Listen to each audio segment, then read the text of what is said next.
안녕하세요. 2020년 10월 7일 수요일 별이 빛나는 밤에 책 읽어주는 남자 별밤 책남입니다. 오늘은 사상이 다른 가족들 따로 살아라? 김보험 에세이 좌파 고양이를 부탁해 입니다. 구독과 좋아요, 댓글은 저 별밤 책남에게 아주 큰 힘이 된답니다. 1부 아담 바라 손여사와 김작가 여름 한 달 동안 프랑스에 다녀올 일이 생겼다. 모든 준비를 다 마쳤지만 딱 하나 나는 정리하지 못한 게 있었다. 나는 손여사에게 언제나처럼 같이 저녁이나 먹자는 문자 메시지를 보냈고 손여사도 언제나처럼 알았어 라는 답을 보내왔다. 외출하고 돌아온 손여사가 앞장을 섰다. 저녁으로 뭘 먹고 싶어?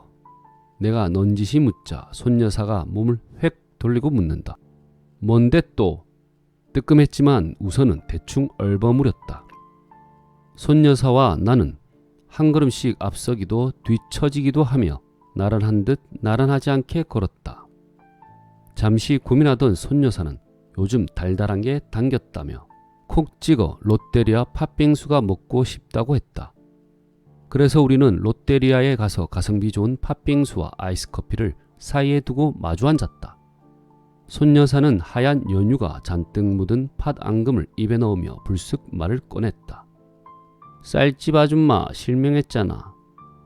쌀집은 옆집을 두고 하는 말이다. 지금은 장사를 하지 않지만 오래전에는 쌀집을 했기에 우리는 의례 그렇게 불렀다. 나는 쌀집 아줌마가 백내장에 걸려 수술을 몇 번 했다는 것까지는 알고 있었다. 근데 아저씨가 왜 안 보여? 요새? 호스피스 병동에 들어갔잖아. 손여사의 목소리가 사뭇 쓸쓸했다. 30년 넘게 이웃으로 지냈지만 내 기억 속에 쌀집 아저씨의 모습은 그다지 좋게 남아있지 않았다. 지금은 죽고 없는 우리가 키우던 개 띵띵이를 향해 발길질을 하고 끌끌 웃음을 흘리던 모습이 제일 먼저 떠오르는 걸 보면 말이다. 작은 짐승에게 그렇게 거칠고 위협적이던 아저씨가 자기에게 남은 숨들을 천천히 나눠 쉬고 있을 거라고 생각하니 나 역시 쓸쓸해졌다. 우리는 잠시 말이 없었다. 옥상에 꽃이 피었더라. 목화를 두고 하는 소리였다. 손여사는 꽃을 좋아한다. 손바닥만한 흙이라도 있으면 무언가라도 꼭 심는다.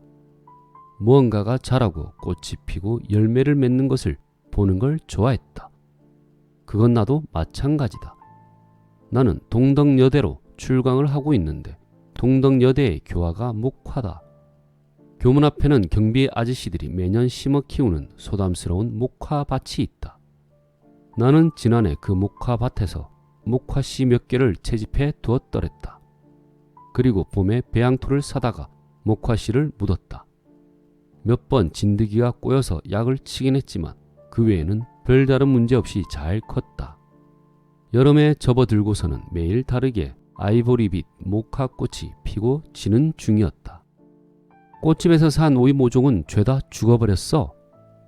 동네 꽃집에서 팔던 모종이 하품이었다며 며칠 버티지도 못하고 죽어버렸다고 토로하자 손여사는 고개를 몇 번 끄덕였다.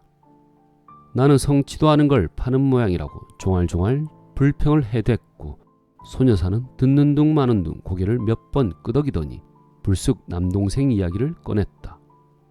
남동생은 손여사 부부와의 합가를 강력히 원하고 있었는데 손여사는 그걸 또 결사 반대하는 입장이었다. 어차피 하우스푸어인 손여사 부부의 집을 팔고 그 돈으로 살림을 합쳐 좀 더 넓은 아파트를 분양받게 된다면 서로가 좋은 게 아니냐는 게 남동생의 생각이었다. 하지만 손여사의 생각은 달랐다. 전세로 꽉 찬 건물을 정리해 몇 푼 손에 쥐고 살림을 합친다면 그건 창살 없는 감옥에 갇힌 것이나 마찬가지라는 것이다. 남동생이 말하는 대로 화장실 딸린 가장 큰 방을 손여사에게 준다고 해도 그건 중요한 게 아니라고 했다. 어느 순간 맞벌이를 하는 동생 내외를 대신해 그들의 자식까지 떠맡게 될 게 뻔하며 지금은 두 사람 살림만 하면 되는데 공연히 6 식구 살림을 맡게 될 거라고. 함께 살자는 게 아니라 종살이할 사람을 찾는 거라고 격양된 목소리로 말을 이었다. 종국에는 인연을 끊자는 이야기까지 하면서 갈라지게 될 텐데 그때에 가서는 손여사 부부의 돈을 회수할 수가 없어 질질 끌려다니게 될 거라는 거였다. 손여사의 표정은 실로 진지했다. 며칠 전 통화했던 남동생도 비장하긴 마찬가지였다. 한 번도 손 벌린 적이 없으니 이번에는 손여사가 해줄 수 있다면 해주면 좋겠다는 기대와 요구가 섞인 목소리였다.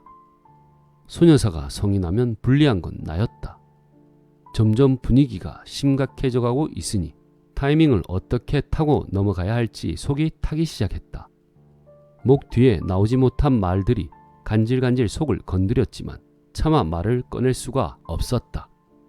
코리안 숏 헤어 아담은 배변 장애가 페르시안 친칠라 바라는 빈뇨 증상이 있어서 화장실과 물 관리에 좀 더 많은 신경을 써야 했다.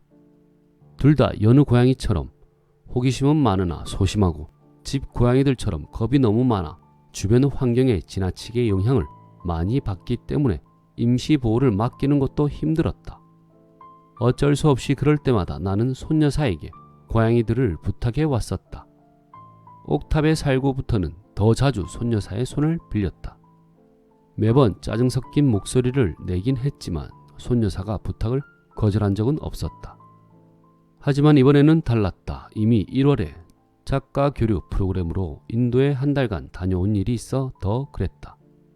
손여사는 추운 겨울에 내가 사는 옥상을 오르내리는 게 너무 힘들었다며 몇 번이나 잔소리를 해댔다.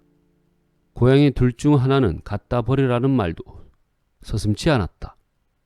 혹여나 내가 없는 사이 손여사는 그런 사달을 낼까봐 두려운 마음도 들었다. 그런 마음이 들 때마다 나는 우리 애들도 나한테는 자식이나 다름없다며 목에 핏대를 세웠다. 덧붙여 조카 몇 채 이름을 거들먹거리기도 했는데 걔들한테도 그럴 수 있느냐고 눈을 치켜뜨며 성을 냈다. 언제나 돌아오는 말은 같았다. 미치려거든 곱게 좀 미쳐. 돌봄은 애프터 서비스가 아니야. 손여사는 5 자녀들의 자식들, 그러니까 손자들을 단 한 번도 봐준 적이 없다. 하나를 봐주기 시작하면 줄줄이 봐줘야 하고 그렇게 되면 골병이 든다는 게 손여사의 지론이었다. 손여사의 입장에서 보면 지극히 마땅한 논리였고 주장이었다. 하지만 어디 그게 마음처럼 되느냐 말이다. 어쩔 수 없는 상황은 언제나 생기긴 마련인데 손여사에게는 그런 게 통하지 않았다. 눈에 넣어도 안 아픈 손주들인데 그걸 못 봐줘? 라고 따지면 나는 손자들 눈에 넣어도 안 아프다는 말은 못하겠어. 그 정도로 좋은 게 뭔지 모르겠단 말이지. 손여사는 이렇게 솔직하게 받아쳤다. 손여사는 자기 감정에 충실한 사람이었다. 좋은 것은 분명하게 의사 표시를 했고 싫은 것은 더욱더 확실하게 싫은 티를 냈다. 나를 안고 행복한 표정을 짓고 있는 손여사의 얼굴이 떠오른다. 물론 내 기억은 아니다. 손여사가 어린 나를 안고 좋아하고 예뻐했다고 증언해준 사촌 오빠들의 말 때문에 갖게 된 이미지다. 나는 그 말을 듣고 나서부터 아기 때의 나를 떠올릴 때면 행복이 충만한 얼굴을 한 손여사와 방긋 웃는 민머리 아기인 내가 그려진다. 마치 내가 겪은 일처럼 내가 각오한 이미지를, 내 상상을 기억처럼 떠올리고 있는 것이다. 언제나 상상이 기억을 이기기 마련이니까. 아무튼 손여사는 큰언니가 둘째 딸을 낳았을 때에도 정말로 중요한 일정이 있다며 손사래를 쳤다. 첫 손녀를 봐줄 수 없다고 말이다. 형부는 함께 병원에 가야 했고 사돈 어른은 당시 절대 봐줄 수 없는 일이 있었다. 통상 친정엄마인 손여사가 큰 손녀를 봐주면서 큰언니의 출산을 기다리는 것이 마땅할 것처럼 생각되지만 손여사는 절대 그럴 수 없다고 펄쩍 뛰며 고개를 저었다. 엄마, 무슨 독립운동하러 다녀? 그때 나는 손여사에게 이렇게 쏘아붙였다. 내가 없으면 안 되는 자리라 그래. 손여사의 얼굴에는 민족투사의 비장함이랄까. 감히 나간다고 하는 걸 막아세울 수 없는 진지함이 잔뜩 담겨 있었다. 손여사는 기어이 모임에 나갔고 조카는 내게 맡겨졌다. 나는 종일 조카를 데리고 다녔다. 한 번은 부모님 집 길 건너에 살던 둘째 언니가 간곡히 부탁을 하고 또 해서 5살도 안 된 조카를 맡기고 잠시 외출을 한 적이 있었다. 둘째 언니가 외출해서 돌아왔을 때 조카가 손여사를 보고 있더란다. 당시 손여사는 정신없이 낮잠 중이었다고. 다른 엄마들 이야기를 하며 비교를 하면 손여사는 언제나 당당히 말한다. 이미 자식들 다 키웠으면 된 거지. 그 자식들의 자식들은 어쩌란 거냐며 어깨를 으쓱해 보인다. 애프터 서비스가 아니라는 말이다. 나머지 부분은 하단에 남겨놓은 구매 링크를 통해 책으로 만나보시길 바랍니다. 제목을 보자마자 웃었다. 어쩌다 보니 또 유시민이 추천한 책이다. 사상이 서로 다른 가족들은 어찌 사나 걱정이 될 때 이럴 수도 있겠다 싶은 책.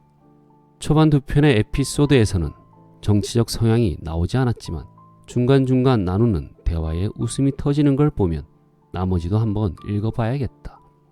고향이 부산이라 묻지마 빨 하는 아버지와 투표권으로 몇 차례 나누던 대화가 생각나는 시간이었다. 진보와 보수 모두 필요하지만 서로가 서로를 반대를 위한 반대를 하는 나라니 정치는 조금 거리를 두고 싶은 입장이라 입장 표명은 여기까지. 영상이 도움이 되셨다면 구독과 좋아요 그리고 댓글을 부탁드립니다. 저 별밤 책남에게 아주 큰 힘이 되거든요. 지금까지 별이 빛나는 밤에 책 읽어주는 남자 별밤 책남이었습니다. 함께 해주셔서 고맙습니다. 부디 행복한 하루 되시고 오늘도 사랑하세요.